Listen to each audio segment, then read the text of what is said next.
เร่งบูรณะทางเลขเก้าสวรรณเขตและสร้างด่านเก็บเงิน4จุดสำหรับรถบรรทุกหนังสือพิมพ์สวรรค์พัฒนารายงานวันที่6มีนาคม2026ว่า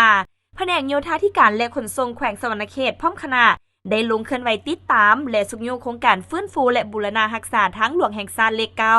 เริ่มแต่วงเวียนไดโนเสาร์นครไกรสอนพรหมวิหารหาเมืองเซโปนหาชายแดนลาวเวียดนามมีความยาวทั้งหมด 233.30 กิโลเมตรท่านอัครอินทวงศาหัวหน้าโครงการฟื้นฟูและบูรณะรักษาทางหลวงแห่งชาติเลขเก้าได้รายงานว่าโครงการฟื้นฟูและบูรณะรักษาทางหลวงแห่งชาติเลขเก้าแม่นโครงการที่จะตั้งปฏิบัติโดยนำใช้สัญญารูปแบบผสมผสานแบบมอบเหมาโดยอิงตามผลสำเร็จของวิทยาและเก็บค่าบริการผ่านทางสาธารณะในระยะเวลา10ปีระยะฟื้นฟู3ปีและบูรณะรักษา7ปีโดยแม่นรัฐวิสาหกิจก่อสร้างทางเลข8เป็นผู้รับเหมา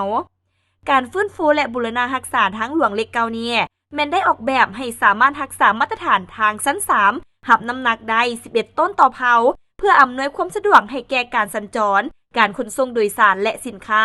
เชื่อมโยงเชื่อมจอดกับประเทศเพื่อนบ้านอย่างโรงเรียน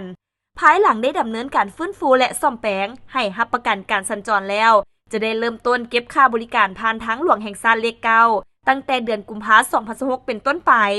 ปัจจุบันได้สุ่มใส่จัดตั้งปฏิบัติเวียกงานซ่อมแปลงทางเพื่อแก้ไขการสัญจรให้โรงเรียนฟื้นฟูโครงสร้างทางปูยางหน้าทางและก็สร้างด่านเก็บเงินค่าบริการผ่านทาง UC จุดพร้อมทางติดตั้งระบบและอุปกรณ์ทันสมัยเพื่อเก็บค่าบริการผ่านทางเป็นทุนสะสมเข้ากองทุนทางเพื่อสำระคืนให้ผู้รับเหมาที่ได้รับผิดชอบฟื้นฟูและบูรณะรักษา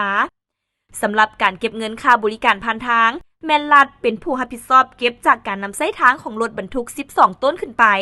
ตามอัตราที่กระทรวงโยธาธิการและขนส่งกำหนดและผ่านการทำร้องจากรัฐบาลโดยจะได้นำใช้ระบบทันสมัยเก็บและผ่านระบบธนาคารซึ่งมาฮอดปัจจุบันการจัดตั้งปฏิบัติเวียกโครงการฟื้นฟูและบูรณะรักษาทางหลวงเลขเก้ามีความคืบหน้ารวมทั้งหมด 7.12% ของแผนการ